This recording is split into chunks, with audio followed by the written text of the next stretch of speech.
hôtel qui va ouvrir cette année, en 2022. C'est un hôtel qui a été préparé en 2016-2017. On est vraiment dans une période où maintenant tout peut arriver, tout peut se faire. Bon, déjà, je pense qu'il faut avoir l'empathie qu'on trouve bien dans l'hôtellerie. Mais en tout cas, au bout de 10, 15, 20 ans, on la développe d'une telle façon que les gens ne se rendent pas compte que c'est une belle valeur. Mes chers insiders, bienvenue sur le premier podcast dédié à l'excellence de service. Aujourd'hui, je vous propose un format un peu spécial, en 2 chapitres. En effet, nous sommes à la veille d'un bel événement dans notre monde hôtelier, Équipe Hôtel. Ce sera le thème de ce premier épisode. Le 2e chapitre sera consacré quant à lui à un sujet cher à mon invité, les profils à haut potentiel dans l'hôtellerie et la restauration. Vous pourrez le retrouver sur vos plateformes d'écoute dans quelques jours seulement. Dites-moi ce que vous pensez de ce découpage et de ces nouveaux thèmes. Je suis Maxime Blot, artisan hôtelier, et vous êtes sur Hospitality Insiders. Si vous travaillez depuis longtemps dans l'hôtellerie et la restauration, alors je suis sûr que vous connaissez ce nom. Cela dit, tenez-vous prêts, car le sujet du jour risque de vous surprendre. Je suis ravi de l'accueillir sur Hospitality Insiders. Bonjour, Laurent Delporte. Bonjour Maxime. Cher Laurent, je suis ravi de t'accueillir, en plus dans un contexte tout particulier. On va parler juste après, mais pour mettre un peu la date à ceux qui vont nous écouter plus tard, on est à quelques jours de Équipe Hôtel 2022. Comment tu te sens ? Et puis aussi, moi je te connais, mais si tu peux un petit peu te présenter à notre audience. Oui, avec plaisir. Donc, je m'appelle Laurent Delporte, j'ai 48 ans et puis je suis dans l'univers de l'hôtellerie depuis plus de 20 ans. J'ai commencé mon parcours au sein du groupe Accor et sur le terrain. Et ensuite dans les équipes Sofitel, et après j'étais au marketing, produit, donc tout ce qui était lié à la conception du service et du produit qu'on peut trouver dans un hôtel. Et ensuite j'ai créé mon propre cabinet de conseil dans l'hôtellerie de luxe. D'accord. Cabinet que tu as depuis combien de temps ? Depuis 12 ans maintenant. Excellent. Et alors, qu'est-ce que tu fais à travers ce cabinet de conseil ? J'ai des missions très différentes régulièrement. En fait, de l'hôtellerie, je suis passé à l'hospitalité, tout ce qui est lié à l'art de recevoir. Donc, on reçoit effectivement, et souvent très bien, dans les hôtels, mais on reçoit aussi dans des bureaux, on reçoit aussi dans des magasins ou dans d'autres dans des lieux de réception. Et aujourd'hui, on vient justement chercher les codes de l'hôtellerie qu'on peut transmettre dans d'autres industries, d'autres univers. Mais j'accompagne aussi des investisseurs dans la création, la rénovation de leur hôtel, en partant de l'idée de départ, qu'est-ce qu'on va faire, quel architecte on va trouver par rapport aux produits que l'investisseur souhaite avoir, et l'accompagner donc du début jusqu'à l'ouverture, et parfois même après. Et puis, parfois, on m'envoie en mission dans des hôtels pour, dans le cadre de rachat, d'aller évaluer le potentiel de l'hôtel. Ça, c'est très intéressant, potentiel d'expérience, on va dire. Analyser tout ce qui a changé et à rénover, par exemple, mais aussi comment apporter un autre regard à l'établissement. Ça, ce sont des missions que j'aime beaucoup faire. Ouais, moi aussi. C'est vraiment l'émission passionnante, je te rejoins là-dessus. Tu disais que tu travaillais aussi avec d'autres industries. Je suis curieux un petit peu, quelles sont les industries aujourd'hui demandeuses on va dire des talents et des qualités qu'on peut retrouver dans l'hospitalité ? Des entreprises comme L'Oréal Professionnel, Oui. le groupe GSF, qui est un groupe industriel dans le nettoyage et qui fait également le nettoyage dans les sièges sociaux des entreprises. On est en pleine mutation dans tous les domaines, dans tous les secteurs, et puis on voit bien que les bureaux ont beaucoup évolué. C'est pas qu'un lieu de travail, ça devient un lieu de travail et un lieu de vie où il se passe beaucoup de choses tout au long de la journée. Et donc les entreprises qui doivent gérer cela font appel à d'autres entreprises et qui ont besoin de cette expertise de la restauration, du nettoyage, de l'accueil, du service. En fait, c'est un hôtel dans les sièges sociaux. Ouais. Ok, c'est intéressant en effet de transposer aussi les qualités, la vision. Il manque les chambres, on va dire. Et encore que là, c'est sur un projet où il y aurait même un projet de chambre pour les collaborateurs qui viennent de loin. Mais effectivement, un siège social aujourd'hui, il y a des salles de réunion, comme dans un hôtel, il y a un bar, il y a un restaurant, comme à l'hôtel, il y a un bureau d'accueil, comme à l'hôtel, il y a un service de conciergerie pour les employés, comme à l'hôtel. Et donc, oui, pourquoi pas aussi des chambres, en fonction de la structure de l'entreprise. Quand elle a des collaborateurs qui viennent de la province ou d'ailleurs, à un moment donné, autant avoir peut-être un petit nombre de chambres. Mais derrière ça, l'entreprise ne sait pas forcément gérer cette partie-là. Donc elle confie à quelqu'un d'autre cette gestion. Et ces sociétés-là, ces groupes-là sont intéressés justement d'aller chercher les codes de l'hôtellerie. Oui, complètement. Je pense que tu dois avoir des milliers d'histoires à raconter au cours de ces 12 années d'entrepreneuriat et 20 années de carrière professionnelle. Si tu devais nous partager un petit peu une anecdote de carrière, est-ce que tu en as une? Il y en a plein des anecdotes. Je me souviendrai toujours cette notion de... Alors je donne aussi des cours et je dis, il y a une question qui est très simple à poser, c'est comment ça va? Ouais. Comment vas-tu? Comment ça va? Ah, écoutez, ça va, je suis en plus dans l'hôtellerie de luxe. On est dans des beaux hôtels, donc on a une belle chambre, s'il y a l'eau, le chauffage, tout le confort qui... Ça va, ça c'est facile. L'autre question qu'on pose jamais et qu'on devrait toujours poser, ou en tout cas se poser quand on travaille dans l'hôtellerie, c'est comment vous vous sentez. Mhm. Parce que vous pouvez être dans le plus bel endroit du monde et tout va bien, mais comment vous vous sentez? Et un jour, je parlais de ça avec un chef barman, c'était au Ritz-Carlton de Shanghai, dans la partie nouvelle de Shanghai. Ouais. Et il me disait qu'un jour, voilà, il y avait un client et puis il sentait bien que le client était triste. Alors, si vous vous arrêtez juste à votre métier, vous prenez sa demande, vous lui servez un verre et c'est tout. Mais c'est pas ça l'hôtellerie de luxe. L'hôtellerie de luxe, c'est aller créer du bonheur, créer de la joie, ou enfin, du service auprès d'une personne dans la capacité de ce que vous pouvez faire. Et en discutant avec lui, c'était une personne qui est américain et qui était un peu triste parce qu'en fait sa mère était très âgée et c'était l'anniversaire de sa mère et que il pouvait pas être avec elle à ce moment-là. Et, en discutant avec lui, il lui a dit mais si vous voulez, on pourrait faire un truc pour votre mère.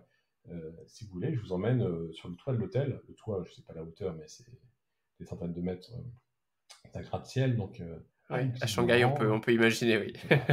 Avec une vue incroyable et puis il fait imprimer joyeux anniversaire avec le nom de sa mère sur un papier en chinois et il est là-haut, il fait la photo. Bon, et donc le gars il est content, il a une photo marrante à montrer à envoyer à sa mère, il lui envoie. Et puis voilà, on pourrait croire que l'histoire se termine, mais non. Euh, Quand vous voulez vraiment être dans l'exceptionnel et dans l'expérience client, au moment du départ du client, à la veille de son départ, ils lui ont remis un cadeau, un cadre photo avec cette photo, et en lui disant, bah voilà, vous pourrez remettre à votre mère la photo que vous lui avez envoyée par téléphone, lui remettre ce cadre à votre arrivée. Superbe. Donc ça, pour moi, c'est ça qui résume. Donc en résumé, comment ça va? Ça, c'est une question facile qu'il faut poser. S'il y a un problème, on y répond dans les 5 minutes, c'est rapide. Mais comment vous vous sentez? Et ça, on atteint une autre sphère, une autre dimension qui est propre à l'hôtellerie de luxe, mais Et aussi, on touche vraiment l'émotionnel hein, quand on parle de sensation. on est dans l'émotionnel. Mais on peut l'avoir aussi dans un hôtel 2 étoiles ou 3 étoiles, ça dépend des gens, mais c'est vraiment pour moi la philosophie qu'il faut avoir dans cet univers de l'hôtellerie. Quand on parle d'expérience, ça se situe à ce niveau-là. C'est comment j'accompagne la personne, comment je la ressource, comment elle va partir de chez moi mieux qu'en arrivant. Je suis entièrement d'accord avec toi, c'est aussi ce que je partage souvent et ce que moi j'ai vécu dans les hôtels de luxe et c'est très amusant parce qu'on avait justement, quand je travaillais au Peninsula notamment, cette notion de parler de «How do you feel?» plutôt que «How are you?» Ouais. On le disait beaucoup en anglais parce que c'était une clientèle très internationale, c'est exactement la même chose et l'impact, il était vraiment fort sur les clients, notamment justement les clients anglo-saxons, qui mesuraient, parce qu'on leur parlait en anglais, cet impact-là de ces mots, ils se comportaient très différemment et ils avaient tendance à beaucoup plus s'étendre sur justement comment est-ce qu'ils se sentaient réellement, plutôt que de rester un petit peu dans les banalités, les formalités d'un check-in, parce que souvent la question l'a posée au moment de l'arrivée. Et il faut le percevoir en fait. C'est-à-dire que quand un client arrive, il faut connaître. Et d'ailleurs, on parlera des qualités des personnes qui travaillent en réception et aussi dans les restaurants. Mais il faut deviner, il faut percevoir, en fait, quand vous avez un client qui arrive de l'étranger, qui vient le matin très tôt, qui a pris une voiture pour arriver dans Paris, par exemple, à l'hôtel, etc. Bon, on imagine bien qu'il va être dans une certaine attitude différente de celui qui vient en voisin parce qu'il a une réunion à 9 heures et qui aura juste pris le métro en 2 stations et pour arriver à l'hôtel. Et donc, il faut arriver à se dire, tiens, tiens, et puis ajouter à cela la dimension culturelle. Tiens, c'est un client chinois, c'est un client américain, c'est un client anglais, donc c'est des Absolument, tempéraments ouais. différents.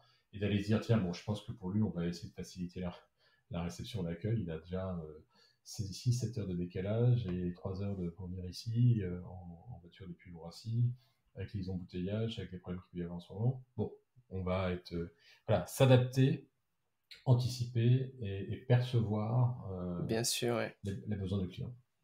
Toute l'empathie que ça nécessite. Ouais, génial. Et je rebondis juste, ça c'est une grande qualité, on ne le dit pas assez, des gens qui travaillent en réception, des serveurs, toutes ces personnes qui sont, ces personnalités qui sont en contact avec les clients, bon déjà je pense qu'il faut avoir de l'empathie quand on vient dans l'hôtellerie, mais en tout cas au bout de 10, 15, 20 ans, on la développe mais d'une telle façon que les gens ne se rendent Ouais. pas compte que c'est une belle valeur, même si au bout de 20 ans, et d'ailleurs on le voit aujourd'hui, je pourrais donner un exemple marquant par rapport à ça, mais aujourd'hui quand les gens veulent quitter l'hôtellerie, on peut travailler 20 ans et vouloir faire autre chose, c'est tout à fait normal, ils ont des compétences et des qualités qu'on ne retrouve pas chez les autres qui peuvent servir à plein de choses. Ouais, je suis entièrement d'accord avec toi. Un exemple marquant, je connais quelqu'un qui était directeur de restaurant 3 étoiles, 2 étoiles, enfin, de grande qualité. Et aujourd'hui, bon, après le Covid, il a voulu faire autre chose et il est agent immobilier. Mais il cartonne. Je suis Il, sûr. il cartonne parce qu'il a l'empathie, parce qu'il va comprendre les gens, il va proposer des services au-delà de ce qu'on lui demande de faire. Et il va s'occuper des papiers avec la mairie quand il a besoin, d'un certificat ou quelque chose. Il propose ses services. En même temps, moi, je trouve ça normal parce que bon, il va toucher une commission sur la vente, donc ça fait partie de son travail. Mais il y a tellement peu de gens qui ne le font pas.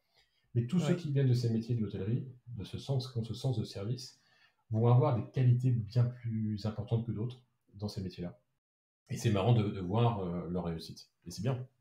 Et c'est complètement sous-valorisé. On ne mesure pas justement la, la- ce que ces qualités elles valent et à quel point elles se développent. Et pour parler de l'empathie, moi je dis souvent que l'empathie, à la base, c'est un talent. Tout le monde n'est pas doté de cette empathie-là qu'on peut retrouver dans l'hôtellerie. Comme tu dis, après, ça se développe au fur et à mesure des années.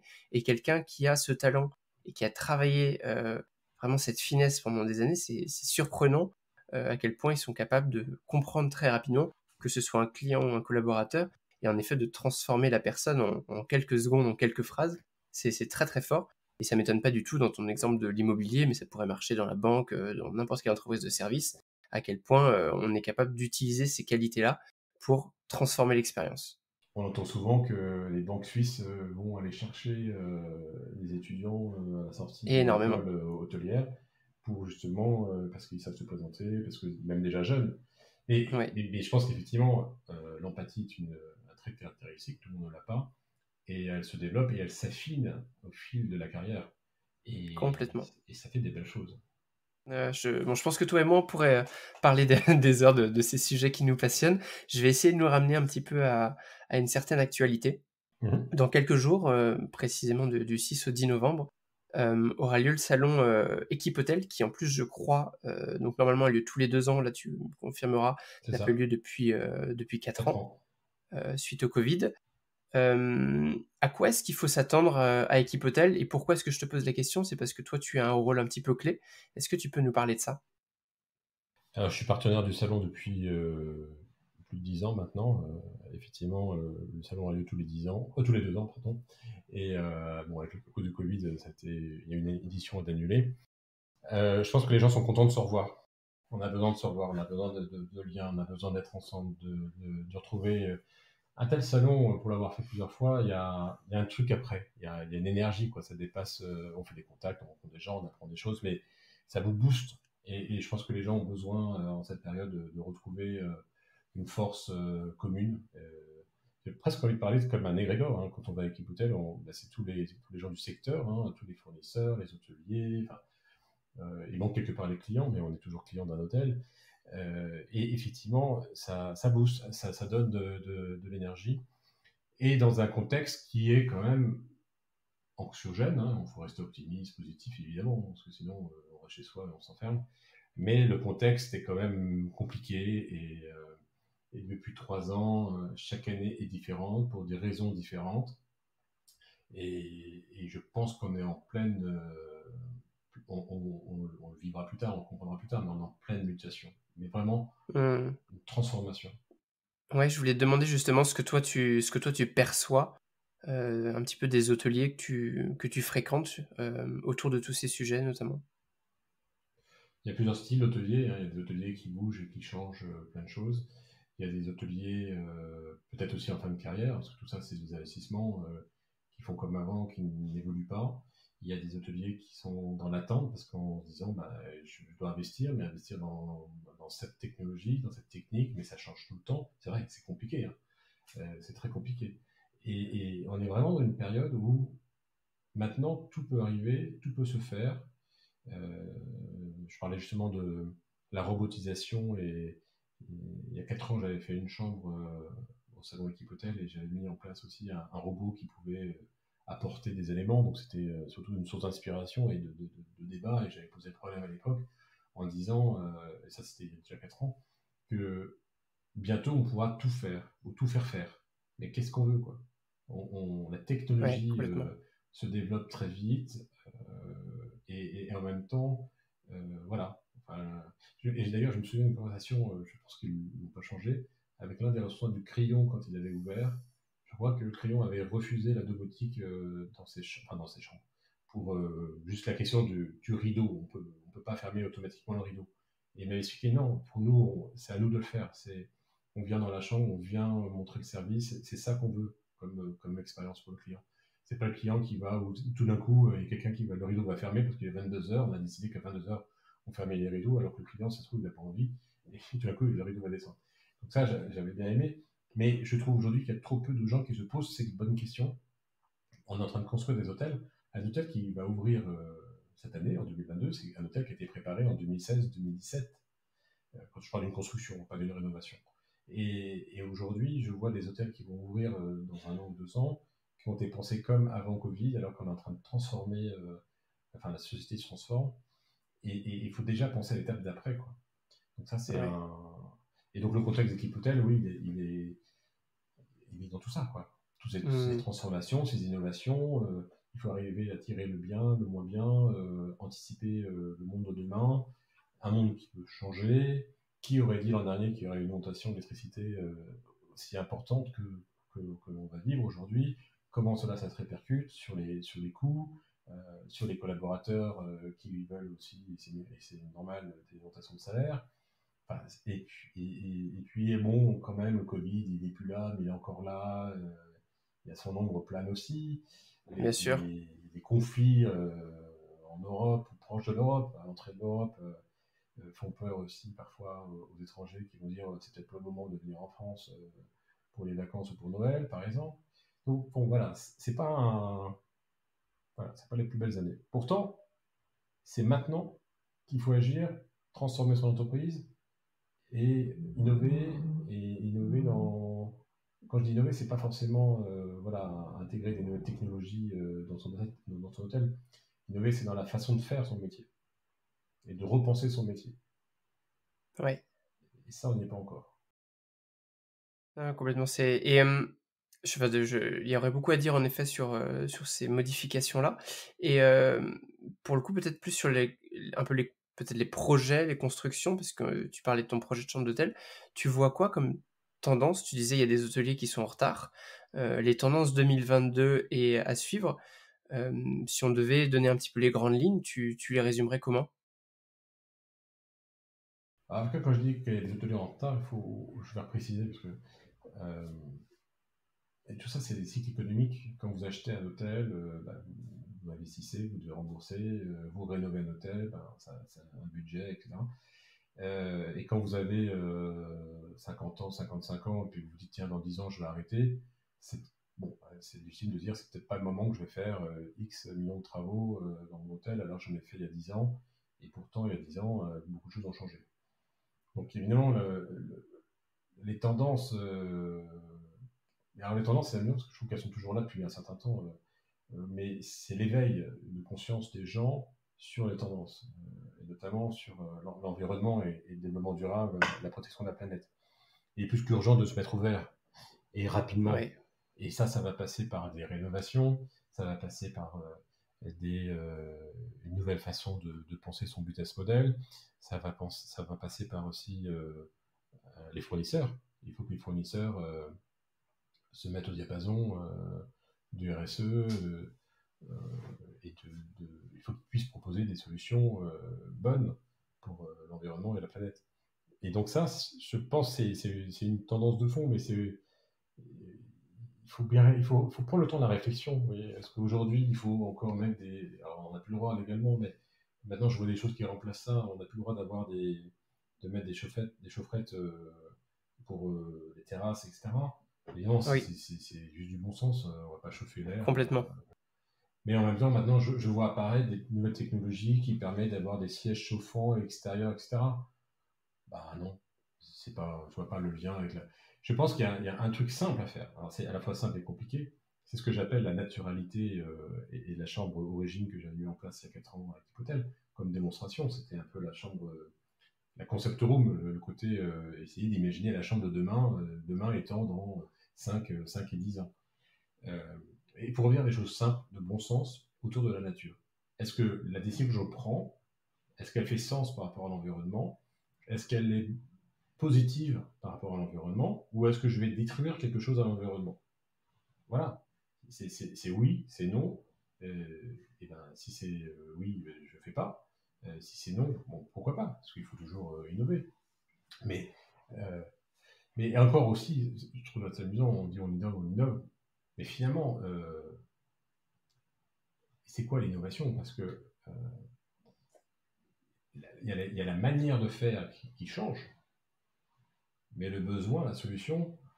Alors je prends un exemple en caricature, mais avant il y avait un hôtel, il y avait une cheminée, on chauffait, on chauffait les draps avec des briques chaudes dans les lits. Bon. Aujourd'hui on chauffe, ok, c'est du chauffage au sol, c'est électrique, c'est machin, mais finalement on chauffe toujours. La manière de faire a changé et elle est plus innovante, mais le besoin est toujours le même. Et qu'est-ce qu'on fait? Bah, on chauffe la chambre parce qu'on ne peut pas faire d'effort. Donc finalement, ça ne change pas depuis des décennies et des décennies. Donc ce qui est intéressant dans les innovations, c'est de transformer l'expérience, de faire quelque chose qu'on ne faisait vraiment pas avant. Et finalement, il y a très peu de choses quand on regarde. Donc oui, bah, on continue de donner à boire, on continue de donner à manger, on prend un bain. Alors avant le bain, on le prenait dans le couloir, maintenant on prend dans sa chambre. Alors après, il y avait une pièce fermée, maintenant on ouvre la pièce, donc ça c'est la mode. Alors, on fait une salle de bain ouverte, on met une baignoire à côté de son lit, c'est très plaisant et agréable. Mais le besoin est toujours là en fait, on crée une salle de bain. Quoi. Donc c'est Ouais, je suis d'accord avec toi. dans les tendances, tu vois, voilà, ça fait plaisir, on déniche les tendances, etc. Moi je dis que depuis... puis ça prend du temps en fait. Moi j'ai eu cette chance aussi d'être responsable du développement durable, des questions de développement durable pour la marque Sofitel entre 2006 et 2010, donc ça remonte déjà à plus de 10 ans. Et en fait, on se posait déjà les questions et on avait déjà des solutions.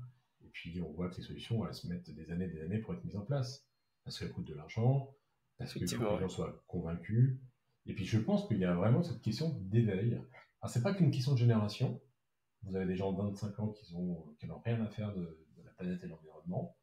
Probablement quand même qu'il y a une majorité de jeunes qui sont enclins à la planète, mais on peut trouver des gens de 25 ans qui n'en ont rien à faire, et on peut trouver des gens de 60 ans dans l'hôtellerie qui ont fait plein de choses sur ces sujets-là. Mais c'est vrai qu'on est à un passage. Je trouve aussi qu'il y a une différence par rapport à l'accès à l'information, c'est que peut-être les gens de 60 ans dont tu parlais, l'essentiel de leur vie, ils avaient assez peu conscience de l'impact sur l'environnement, là où un jeune de 25 ans, dès l'école, toi et moi on donne des cours, on en parle, c'est vrai que ce soit dans un cours de marketing, d'innovation, de business, les questions de RSE, de développement durable, elles reviennent sans arrêt, donc il n'y a pas un jeune aujourd'hui qui sort d'école sans être sensibilisé à ça. après qu'il en ait quelque chose à faire ou pas, c'est assez personnel. Là où des personnes un peu plus seniors n'ont pas du tout cet accès, enfin n'avaient pas du tout ces informations. Maintenant, il y a des sensibilités, des profils qui s'y intéressent et qui se rendent compte que c'est le futur. Moi, je crois quand même, il me semble en tout cas que plus ça va, plus on a de personnes qui s'intéressent à la RSE, au développement durable, et heureusement, c'est en train de changer. Mais j'ai aussi l'impression, et tu me diras ce que tu en penses, que chez les hôteliers, c'est quand même un petit peu long à se mettre en place. Il y a une certaine inertie, peut-être par rapport à ce que tu expliquais tout à l'heure, qu'il y a des problèmes de coût, mais je trouve que voilà, le paquebot, il a du mal à changer de direction. Allez, j'ai envie de te répondre oui et non. Moi, je suis retombé sur un petit diplôme que j'avais eu. J'avais gagné un concours quand j'étais en quatrième ou troisième, donc je devais avoir 12-13 ans. C'était la Cité des Sciences et de l'Industrie qui organisait ça. C'était sur les questions de l'eau. Donc, en fait, je suis en train de te parler des années 86-88. Donc, D'accord. toi, on savait déjà qu'il y avait des problèmes d'eau. Et ça, c'était il y a très longtemps quand même, plus de 30 ans. Ouais. Et finalement, aujourd'hui, il y a toujours des problèmes d'eau, on se pose toujours la même question, tu vois. Et à l'époque, moi j'étais tout jeune, mais il y avait des gens qui avaient 40, 50 ans, qui travaillaient dans les hôtels et qui avaient les mêmes informations que moi. Ou je vais te donner d'autres noms, Cousteau, Haroun Tazieff, qui est un archéologue, Tout à qui fait. parlait déjà des vrais problèmes de l'environnement et de la nature, qui voyait déjà que ça se dégradait. Et on les a pas écoutés. On les écoutait, mais on les entendait pas. Donc oui, il y a cette inertie. Et puis l'hôtelier, alors là aussi, faut le défendre un peu. L'hôtelier, il est dans l'action. Et peu de gens comprennent. Moi, quand je suis arrivé dans l'hôtellerie, j'étais l'un des rares dans les copains d'école à travailler dans l'hôtellerie. Et puis là, il me disait, mais tu bosses beaucoup, tu es toujours en réunion. Je dis, attends, quand toi tu manages son équipe entre 9h et 19h le soir, moi, j'ai 3 équipes. Donc déjà, physiquement, quand je dois faire une réunion avec mes équipes, il n'y a pas de raison que je n'en fasse pas une le matin pour l'équipe du matin, une pour l'après-midi, et puis j'aille voir aussi l'équipe de nuit, même si c'est des rôles différents. Et Et oui. voilà, physiquement, j'ai 3 équipes. Et puis moi, je suis ouvert du lundi matin, lundi matin à minuit une, jusqu'à dimanche soir à minuit. Donc 7 jours sur 7, toute l'année. Donc c'est quand même quelque chose de spécifique. Et quand on est dans l'opération, et ça je l'ai vécu, et je bénis ceux qui m'ont recruté à l'époque chez Accor, ils m'ont dit il faut d'abord que tu commences sur le terrain. Et j'ai été immergé réellement sur le terrain, et c'est là que c'est déjà ma plus belle expérience humaine que j'ai eue, et c'est là où j'ai appris énormément, beaucoup plus qu'à l'école en tout cas. Et, et ce que je veux dire là, c'est que on est donc voilà, qu'est-ce qui se passe ce soir, demain midi, l'équipe, l'organisation, bon, on est vraiment dans l'opérationnel, on est vraiment dans le, il faut que ça fonctionne. Est-ce que j'ai assez de draps, est-ce que j'ai assez de produits, machin. Enfin, je suis dans l'opérationnel, donc j'ai pas forcément le temps de penser à l'après-demain et ce qui va se passer dans 2 ans et à me remettre en. Et c'est pas dans le. Parce que voilà, on est dans l'humain, on est dans l'opérationnel, il y a un problème, tac, on doit le résoudre. On pense passer 5 minutes, finalement on va passer 2 heures. C'est un imprévu. Et puis c'est non-stop. Enfin, je veux dire, un hôtel, ça vit tout le temps. Donc, Ouais, absolument. On s'en rend pas compte tant qu'on n'est pas dedans. il se passe tellement de choses dans un hôtel que quand je partais de l'hôtel, il pouvait y avoir quelqu'un qui arrivait qui me disait tiens, il y a un problème, il fallait le régler. Donc à la fin, j'attendais d'être vraiment à l'entrée du métro en disant à mes copains ok, ça y est, j'arrive, on se retrouve dans une demi-heure au cinéma ou au restaurant, parce que effectivement l'hôtel vit tout le temps. Ouais, complètement. C'est une des grosses problématiques de nos métiers, en effet. Mes chers insiders, c'est la fin de cette première partie. J'espère qu'elle vous a plu. Rendez-vous la semaine prochaine pour découvrir le second chapitre. Je suis Maxime Blo et je vous dis à bientôt.